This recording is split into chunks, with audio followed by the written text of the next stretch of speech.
Il était une fois un pauvre bûcheron et sa femme qui vivaient à la lisière de la forêt. Ils avaient deux petits-enfants nommés Hansel et Gretel. Ils étaient très pauvres et la famine régnait dans le pays. Ma femme, qu'allons-nous faire? Qu'allons-nous devenir? Comment allons-nous nourrir nos enfants alors que nous-mêmes n'avons plus rien à manger? Demain, à l'aube, nous amènerons les enfants au plus profond de la forêt. Nous leur allumerons un feu, nous leur donnerons un morceau de pain à manger et nous les abandonnerons. Ils ne retrouveront pas leur chemin, ils en seront débarrassés. Jamais je ne ferai une chose pareille! Préfères-tu que nous mourions tous de faim? Vaut mieux commencer à creuser nos cercueils dès maintenant. Elle insista tant qu'il finit par céder. Dans la chambre d'à côté, la faim avait tenu les deux enfants éveillés et ils avaient tout entendu. Qu'allons-nous faire, Hansel? Chut, il ne faut pas qu'ils nous entendent. J'ai peut-être un moyen pour nous sortir de là. J'irai dans la cour chercher les cailloux lorsque nos parents dormiront, et je les déposerai pour retrouver notre chemin lorsqu'ils nous abandonneront. Une fois les parents endormis, il se leva et sortit dehors. La lune qui était pleine faisait scintiller comme des pierres précieuses les petits cailloux qui se trouvaient devant la chaumière. Hansel bourra ses poches de cailloux, rentra et se remit au lit rapidement. Au lever du jour, la femme réveilla les deux enfants. Levez-vous, mes petits, nous devons aller chercher du bois dans la forêt. Voici un morceau de pain pour chacun d'entre vous. Ce sera votre dîner. Voudrais-tu mettre ma croûte dans tes poches? Les miennes sont remplies de cailloux.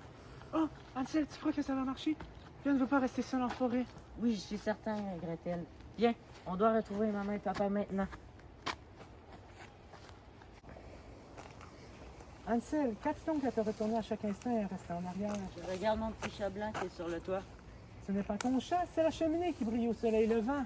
Hansel n'avait rien vu. Il avait pris ce prétexte pour jeter un petit caillou. Les enfants, allez chercher du bois pour votre père. Nous allumerons un feu pour vous réchauffer. Les enfants aidèrent leur père à préparer le feu. Les enfants, restez du feu et reposez-vous. Votre père et moi allons chercher du bois dans la forêt. Nous reviendrons vous chercher quand nous aurons terminé. C'est d'accord, maman. Nous vous attendrons. Ils savaient qu'ils ne reviendraient pas. Ils s'installèrent au pied du grand arbre et fixèrent le feu. J'ai froid, Hansel. Il fait vraiment noir. Attends que la lune se lève. Nous allons retrouver notre chemin. J'ai éparpillé les roches et la lune les éclairera. À peine la lune éclairait la mousse que Hansel prit sa sœur par la main, tout en suivant les petites pierres qui luisaient comme des diamants. À la maison, les deux parents des enfants avaient réussi à sortir de la famine et regrettaient d'avoir abandonné Hansel et Gretel. Plus tard, ils cognèrent à la porte. Le bûcheron et sa femme étaient très heureux de les revoir. Quand nous sommes heureux de vous revoir, chers enfants. Malheureusement, la famine sévit à nouveau et les parents se retrouvèrent dans la même misère. Il ne nous reste plus qu'une demi-miche de pain. Débarrassons-nous de ces enfants. Cette fois, nous les amènerons plus profond dans la forêt et ils ne retrouveront jamais leur chemin. Je l'ai déjà fait une fois.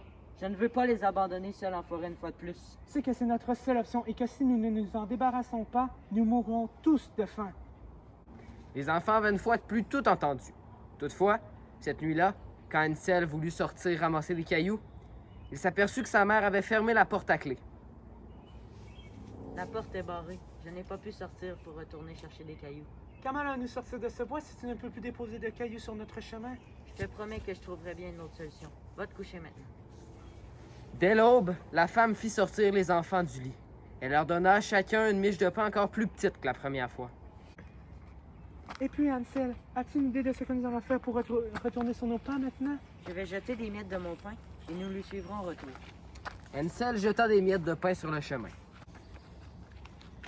Hansel, pourquoi regardes-tu au loin comme cela? Je regarde mon petit pigeon qui est sur le toit et qui veut me dire au revoir. Ce n'est pas un pigeon, c'est le soleil qui brille sur la cheminée. Hansel continua discrètement à laisser des miettes de pain sur le chemin. La femme les entraîna encore plus loin dans la forêt.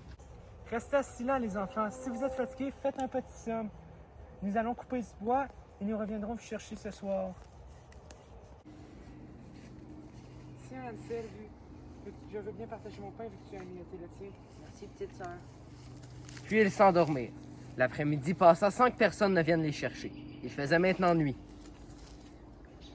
J'ai peur, Hansel. Il fait vraiment trop noir. Attends que la lune se lève.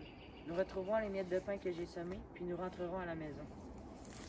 Quand la lune se leva, ils se mirent en route. Oh non, les miettes, je ne les trouve plus. Tu penses que quelqu'un les a enlevées? Ne t'en fais pas, Gretel, nous retrouverons notre chemin. Ils se trompaient. Les deux enfants errèrent toute la nuit sans pouvoir sortir de la forêt. Gretel et Hansel cueillirent et mangèrent des baies dans la forêt. Hansel, malgré les quelques baies que nous avons mangés, j'ai encore très faim. Oh, moi aussi, Gretel. Ils finirent par s'endormir au pied d'un arbre.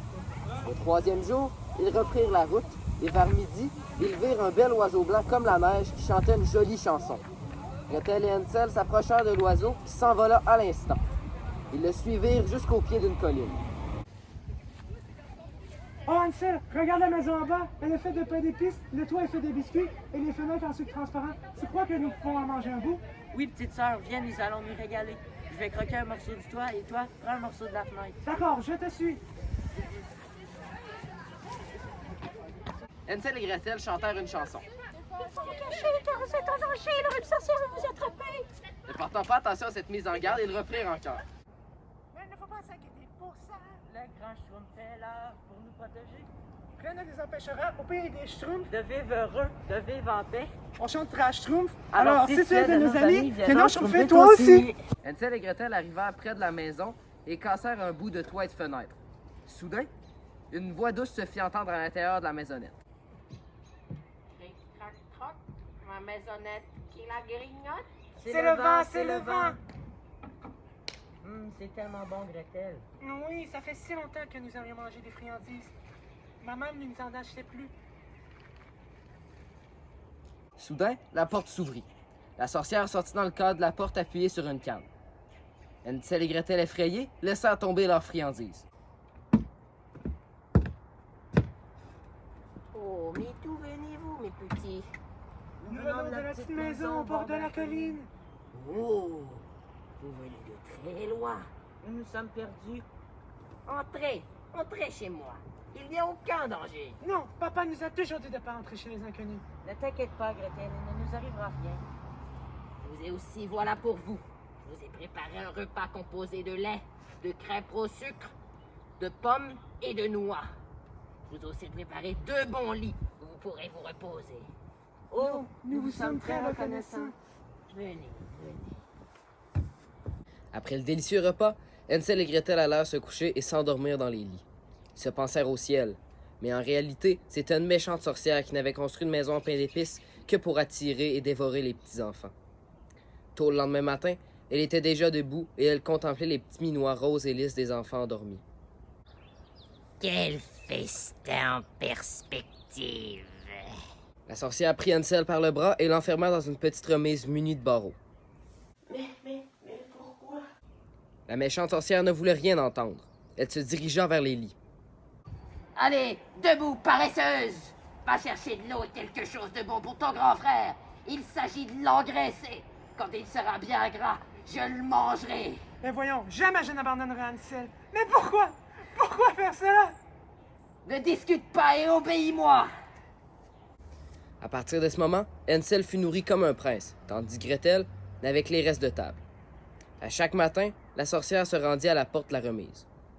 Hansel, tends un doigt pour que je puisse sentir s'il a grossi. Hansel était un petit garçon très intelligent. Elle ne m'aura pas. Je vois clair dans son jeu. Plutôt que de lui donner un doigt, Hansel lui tendit un os de poulet de son dernier repas. La vieille sorcière, qui avait une mauvaise vue, crut tâter le doigt du garçon, et elle s'étonna qu'il n'était pas plus grand. Au bout de 4 semaines, elle perdit patience. Gretel, va chercher de l'eau. Gras ou maigre, demain, il passe à la casserole. Mais pourquoi? Pourquoi est-ce que cela nous arrive? Nous allons d'abord y faire cuire la pâte que j'ai pétrie. J'ai déjà allumé le four. Grimpe dedans pour voir s'il est assez chaud pour y enfourner la pâte. Oh, mais je ne sais comment m'y prendre pour grimper. Oh, stupide! Tu vois, moi-même j'y entre. La sorcière glissa sa tête dans le four. Gretel la poussa et la sorcière y pénétra tout entière. Gretel claqua la porte en fer et poussa le verrou. La sorcière se mit à glapir. Mais Gretel n'y porta pas attention et s'enfuit à toutes jambes. La sorcière fut brûlée vive. Hansel, la sorcière est morte. Nous sommes libres. Hansel et Gretel se lancèrent dans les bras l'un l'autre avec joie. Oh, Gretel, je suis si content que tu m'aies délivré de cette méchante sorcière. Au lueur du jour, la fillette dut mettre la marmite d'eau au-dessus du feu. Comme il n'avait plus rien à craindre, les enfants entrèrent dans la maison de la sorcière et y trouvèrent toutes sortes de pierres précieuses dans tous les coins. Oh, regarde, Hansel. Gretel, remplis tes poches de ces joyaux et je ferai de même. D'accord. Je crois que papa sera fier de nous lorsqu'il verra ce qu'on lui apporte. Lui et maman n'auront plus besoin de nous abandonner, car nous sommes riches maintenant, riches. Puis ils se sauvèrent à toutes jambes. Au bout de quelques heures, une rivière leur barra la route. Nous ne pouvons pas passer. Regarde la rivière qui nous bloque. En plus, il n'y a ni pont ni bateau pour que nous puissions traverser. Là-bas, tu vois le beau signe blanc? Si nous demandons plus loin, il va sûrement nous aider. Si, mon beau signe blanc, je suis Gretel, et voici Hansel, mon frère. Viens-nous en aide promptement. Aide-nous à traverser cette rivière. Le cygne nagea vers eux, les prit sur son dos et les déposa sains et saufs sur la rive opposée. Oh, Gretel, reconnais-tu cette partie de la forêt? Il me semble que plus nous avançons, plus la forêt m'est familière. Je reconnais les petits sentiers, ce sont eux qui mènent à la maison. Là-bas, c'est la maison de papa. Depuis qu'il avait abandonné ses enfants, l'homme n'avait cessé d'être rongé de remords. Quant à sa femme, elle était morte. Lorsqu'il vit ses enfants, il les prit dans ses bras. Je suis si heureux de vous revoir, mes enfants. Tu Tu nous as énormément manqué. Regarde, papa. Dans la chaumière, Gretel secoua son tablier. Les perles et les pierres précieuses roulèrent sur le plancher. Hansel en sortit par poignées de ses poches. Ils étaient riches à présent. C'était la fin de tous les malheurs. Depuis ce jour, le bûcheron et ses enfants vécurent heureux, tous ensemble.